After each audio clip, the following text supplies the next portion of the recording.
On this episode of the Best of the Our View podcast, I present part of my conversation with Chassidy Young.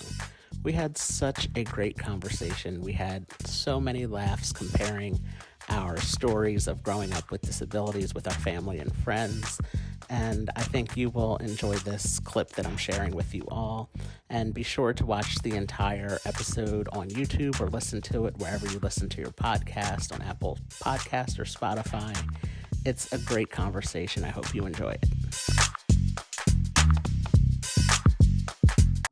I would like to shift the conversation a little bit into your family life and, growing up with a disability. And did you ever see people who had similar disability to you, or and what your experience was like growing up in your family, and then also, in school and outside of your household and your family circle? What was that experience like for you having a disability? Um, I never saw anyone like me growing up. I've never saw another little person. I literally thought I was the only little person in my city available. And so growing up, trying to, let me take back, my family is very supportive of me, and they never made me feel like I was different. I never was excluded from anything.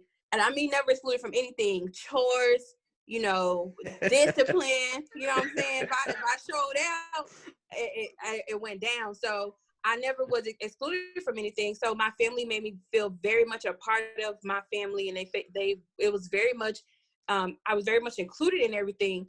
But the older you get, even with them being super supportive, you still need to identify with somebody. And I didn't have anyone, I didn't see people like me until I was in college. And at that time I was going into the University of Texas at Arlington. I did 2 years, did my basics at a community college, still didn't see anybody. But I went to college, and that's the first time I saw a little person. And I was like, wait, so these people are real. You know what I mean? It was like, where y'all hiding at? Like, so if it's you, then there are other people, then there are other people. And then I gradually the more I started to move around, I started to see other people, little people, but I never saw anyone like myself until Born Different. Again, I saw this girl named Jaleesa, which we met as well, and did a Born Different feature. But I saw her, and she was born like me. She didn't have any arms. She didn't have, I could see myself in her. And at that time, I was 32 years old, and I'm finally like, man, I really wasn't alone in this world. And that show just opened it up to me, because you feel like, dang, I'm the only person. I'm having to adapt to these people, and I'm having to, meet them where they are. And it was just really cool to be around people that we were all in the same level, in the same space, and I didn't have to try to adapt and meet them where they were. But, just being in my family, they taught me just so much with learning how to make things happen for myself, because I was around people who weren't like me. So that means everything around me wasn't accommodated for me. So right. It taught me to make a way and to try to figure out how to do things my way, you know what I mean? And figure out how to do what worked for me. And they always challenged me. They never told me no. My parents let me do everything I wanted to do. And there were some things I probably shouldn't have done, but they were just like, if we tell her no, you know what I mean? They were like, okay, go ahead and do it. We're going to be right here when, right. however it go down. Right. We're going to be right here. If you change your mind, if you fail at it, if you hurt yourself, we're going to be right here for you. So that was something that, I think was really important for building me, is that I never ran into a situation where if I didn't know how to do it the way that it was supposed to be done, that didn't mean I wasn't going to do it. That mean I need to find another way to make it happen for me. And so that was what was important. What taught, with being a family that didn't have a bunch of people like myself that I couldn't see, that's what they taught me, how to make a way, in a situation where the world is not built for you, but they don't, you build your own world. So that, it was, growing up was very normal for me. It really was. Yeah, you do. You have to, like you said, you have to build your own world within this world Mm-hmm. to make things work for you. And I can definitely relate to what you said also about not being left out of anything, including chores and and all of that stuff around the house. It Baby, was chores, I had them. yeah, All of that. I go clean your room, go pull your clothes out for school, get your clothes together, do your homework. You want to show out, go in there. You know what I mean? It uh-huh. wasn't anything. It wasn't no, it was very normal, for me, and I appreciate my family for that. I really do, for keeping me grounded and keeping it, just being real with me, because Yeah, that's important to me. Honesty and just being real with me, because this world is real. So I don't want to be in a place where there are a bunch of things around me that are, that are sugar coated for me inside of four walls, because I can't live in those four walls forever. I didn't want to. So I right. needed to be prepared to get out into this world and, know what I need to do. And my family, they set that foundation for me. They made me pretty tough. Yeah, and like you said, knowing what you're going to be up against and not Mm-hmm. sugarcoating things and saying like, oh, everything's going to be easy for you, because it's not. Mm-hmm. I think that's very important, the honesty of it all. Like, you're going to have to work a little harder to do things and get things that you need and what you want, but you can do it. That's at the end Mm-hmm. of the day, that was the important message that I received from my own family of, yeah, you're going to have to work a little harder and do things a little different, but you can do it. And You and like you can. said, and like you said, if you want to do something, yeah, we'll be here to support you. It might not, we might It not know how might it's going not to work work out. out. Right? We don't know But how it's going to work out.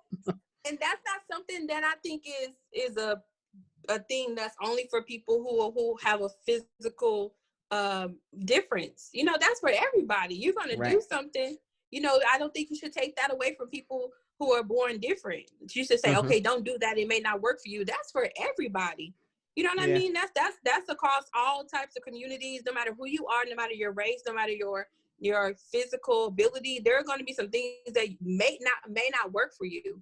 But I think that builds character, and I think that sometimes with people who have a physical difference, or who body different or born different, you want some experiences, you want to take away failure and take away mistakes. That builds character. So I'm just glad that I had the freedom to be a human that could make a mistake and could fail, and it wasn't going to bounce back off where you couldn't do it because you were disabled. No, it just didn't work for me. You know what I mean? Right. So it Right. just didn't work. So I don't want the first person that failed at it, and I won't be the last. Yeah, that's so important, and like you said, for everybody, not just for people Mhm. that were born different. And it's just Mhm. it's an important message that everybody should that everybody can relate to, I think, for Yes. sure. And the failures and things not working out the first time around, and you have to just keep trying, and you will definitely reach your goal and achieve whatever your plan is, and you'll get to it. But I know from watching your video, you have a few siblings, right? um Yes. yeah. So I grew up with my sister, and we grew up in the same household, and she's a year and a half older than me. She also didn't let me miss out on any of the fighting and everything. And so we Okay. always, yeah, we always got into it. And but again, it was one of those things where she could bother me and mess with me, but as soon as we go outside the house, Mhm. nobody Mhm. nobody else could say anything to me about my disability. So, That's how it's supposed to be. That's how it was. Like, with my siblings, cousins, if we all fought and got into it, that's what we did. But outside of us, and it was a problem, and we all getting together, we're gonna fight you. right. But they wouldn't let none of that happen. We tell jokes. Even my sister, like, I have a sister and a brother, but one of my best friend, me and my sister's one of our closest friends. She's like a sister to us. So I say I have two sisters and a brother. But my sister Ashley, she likes to tell jokes, and she Hmm. tell jokes all day. Me and her would she tell little jokes about, but that's it's my sister. If you ever think about telling a joke and she didn't ordain that joke, it's gonna be a problem. You know what I'm saying? So Right. I didn't want to be uptight like that. I want people to be comfortable around me and then not to feel like, oh, I can't say that. And it's if you know somebody, that's the difference. If you don't know me, then you don't know who I am, what I like, and how to brisk me. But in my family, we were just it was comedy. We crack jokes. I crack jokes. You know what I mean? So, but you couldn't do it if you don't know her and you ain't part of the family. Oh, it was gonna be World War III.